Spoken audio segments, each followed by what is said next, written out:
Hello and welcome to Iggy's Toy Parade and Soldier Review. This is your host Iggy, and for those of you who have recently subscribed, I want to thank you for joining the Iggy Army, and I hope you enjoy getting Iggy with it. Today we'll be looking at some iconic Western buildings, and this would be something that you would typically see in a town out west in America in the 1880s. Now, this type of architecture was around in the 1850s, 1860s, 70s, 80s, 90s. Even in the early 1900s, they made buildings such as these, although they became more sophisticated when they started making them out of brick.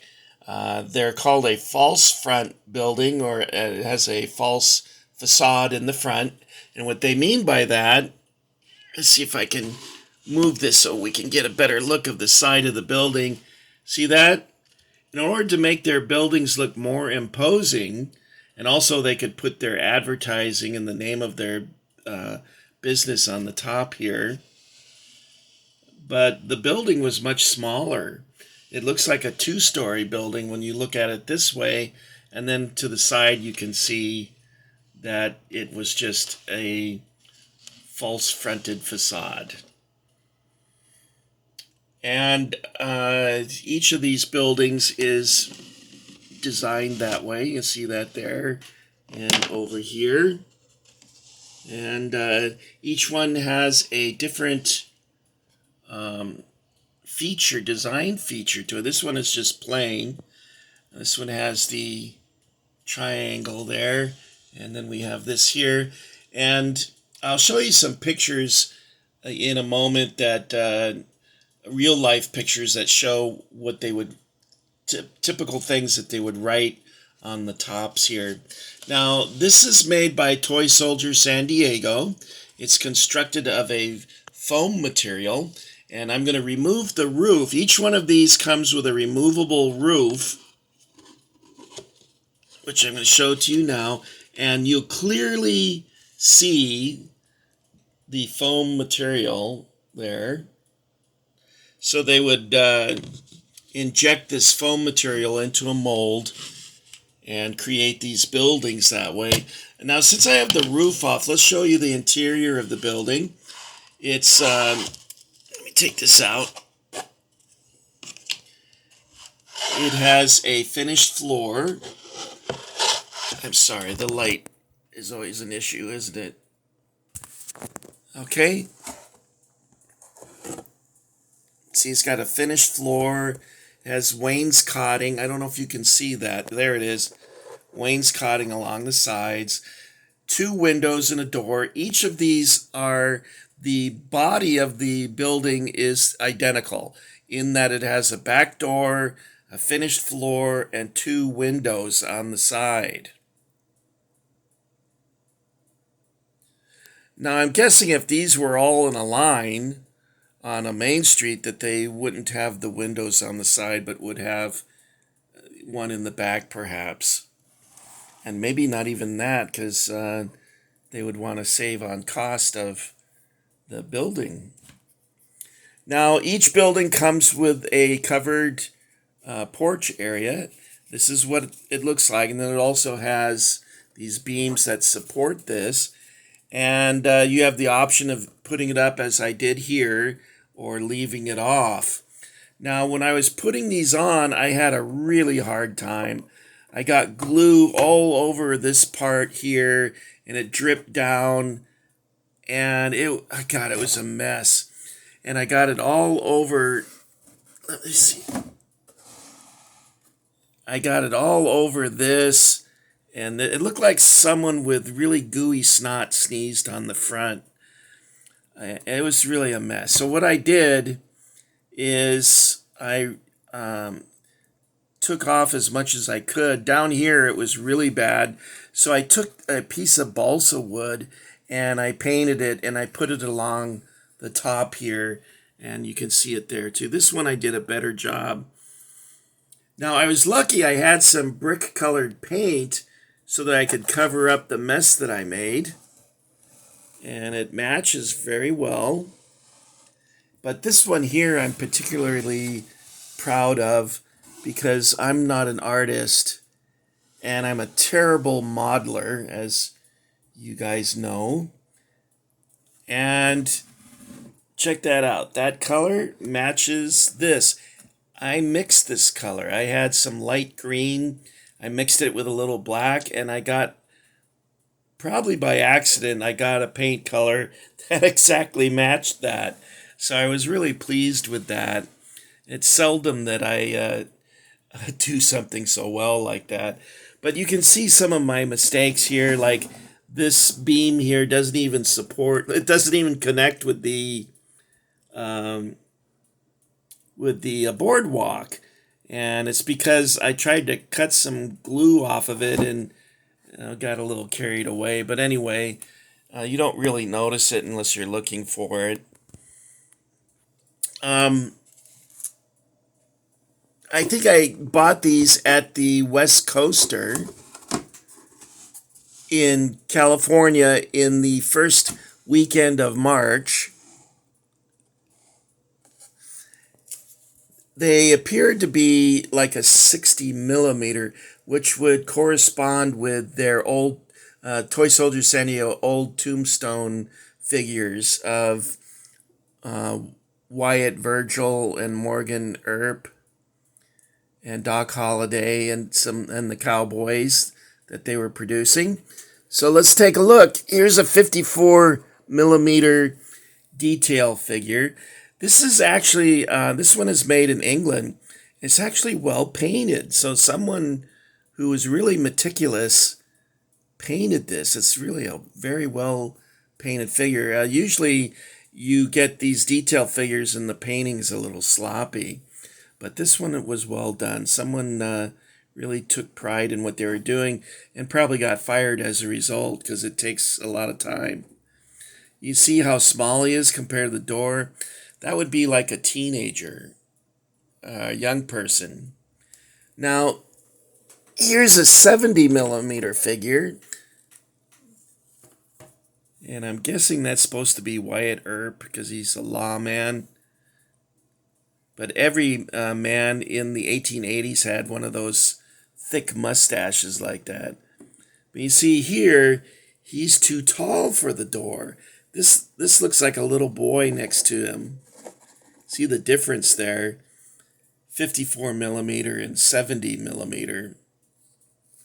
So this figure you can't use, and this one is, I mean, you could probably force it, but it's a wee bit small. So you would have to get 60 millimeter figures in order for it to look just right. Okay, guys? So I mentioned to you that this is iconic of a Western building, and I want to show you the beginnings of a town in Oklahoma called Guthrie. Now, in 1889, President Harrison opened up a district in the Oklahoma Indian Territory. He was under a lot of pressure from railroad people and entrepreneurs and farmers and scoundrels and all the rest of them to open up the territory, which they did. And within 24 hours of them opening up the territory, little towns would spring up, and they would start off like this. You would see them with just tents, and these men here that you see along here are staking their claim. They would have actually have stakes they would hammer in the ground to mark off their plot.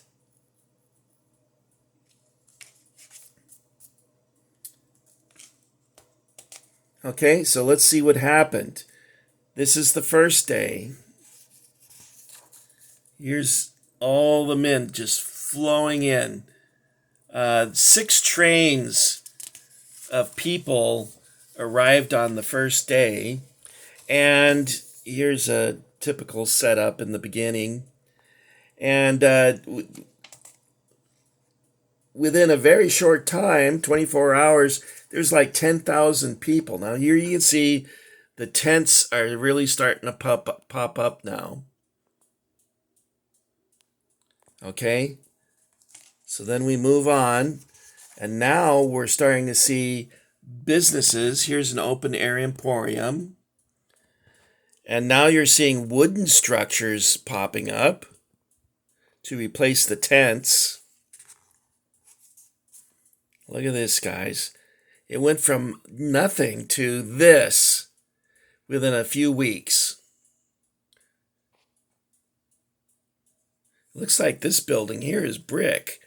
But interesting, you can see, look at all this lumber that they're carrying into town. So there was a small train stop at Guthrie, and they probably shipped all this lumber by train, like pane glass and furniture and whatnot. Now I'm going to show you some typical buildings here. And you can see these are the false front or facade that I was talking to you about earlier. And this is in Hays, Kansas. And they virtually, everywhere you would go in the West, every town virtually looked the same. It had the same kind of origins where it would pop up with tents and then go to this and then finally brick buildings. Okay, this is Ansley, Nebraska.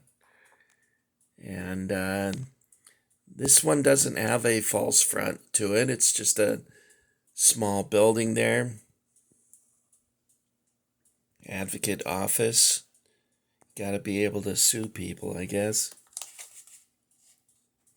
Should probably show you that a little more. Okay. Now this one here is Guthrie, which I was showing you the tent city. This is what Guthrie became after that.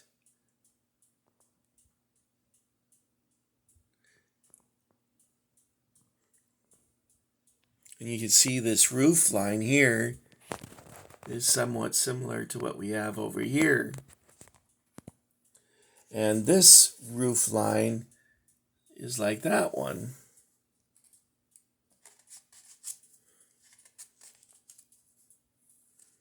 Okay. Now this is my favorite picture, and the reason why is that it has the ubiquitous dog. I've seen so many historical photos where there's a dog sitting in the photo. And in fact, one photo that comes to mind that has always upset me is it's a photo taken in Ladysmith in South Africa, which was like a pioneer town too. Buildings had tin roofs and whatnot. Anyway, there was a dog and it was sitting like this, and a man with a shotgun was pointing it at his head. And the reason being is that the Boers besieged Ladysmith in 1899, and the British couldn't get out. They were surrounded, and it had been a depot for them, but it quickly ran out of food because there were so many people jammed in there. They started eating their pets. And they started eating their horses and stuff to alleviate the food crisis. But I still get really upset when I see that. I like this building here. You can see here that the windows and door are very similar to what we see here. So you can see that Toy Soldier San Diego took elements of actual buildings and incorporated into the design of the buildings that they produced. And like, for instance, here, and you can see that up here too. And what's weird when you look at these pictures, even the youngest passed away probably 70 years ago. Or 60 years ago, 70 years ago. This was, I'm not sure what year this one was taken. Looks like the 1880s. My grandfather was born in the 1880s, which is also kind of strange to think that I know someone that was born during this time.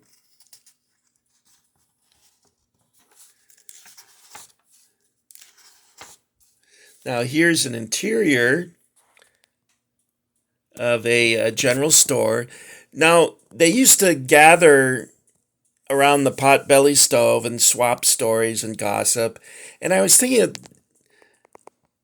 I guess they thought it was good for business, but I would think the opposite. Because let's say you're new in town and you walk in, every one of these guys is going to look at you with suspicion and possibly with hostility. I mean, even in this photo, they don't look very friendly. Although that was the style back then, to be very serious in your photograph. But there's the famous mustaches that guys used to wear. Is he wearing a kepi? I can't tell. No, it's just some weird hat. Anyway, there would have been a lot of Civil War veterans still alive at this time. They would be in their 40s, I'm guessing, by then. And here's some of the products from the barber shop. I love the advertising from these days. There's another picture here of a general store.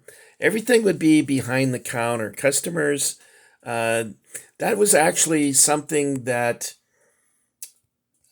was it Montgomery Ward or Sears introduced into their stores, where customers could actually handle the merchandise without asking a clerk to get it out of a case.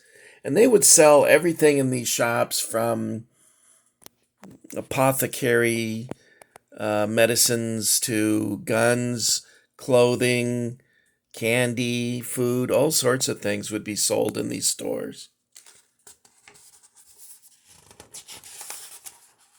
I love old medicine bottles. Probably about 90% of this stuff would kill you, and the other 10% was ineffective. I'm amazed that people even were able to survive into old age in those days. That's pretty cool. Anyway, I didn't mean to get lost in the weeds with these things. I just enjoy this stuff a lot. So, what book am I referencing? I love these books, guys. These are great. The Townsman by Time Life.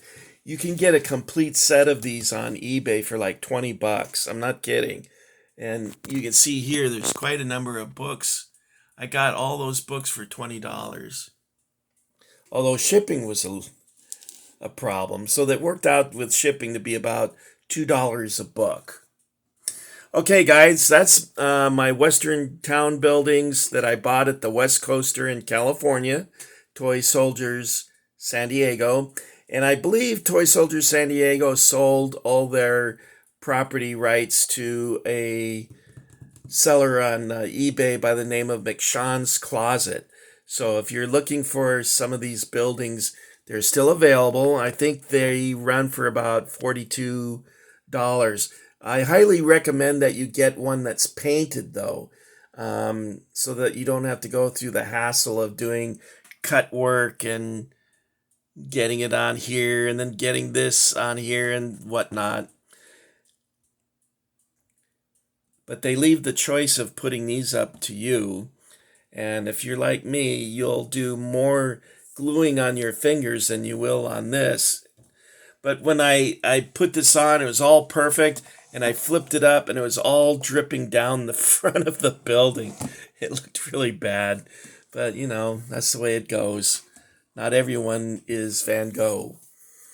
Okay, so that's it for me. This is Iggy saying thank you for getting Iggy with it. Take care of each other, guys. And happy trails. I'll see you back at the ranch. Bye now.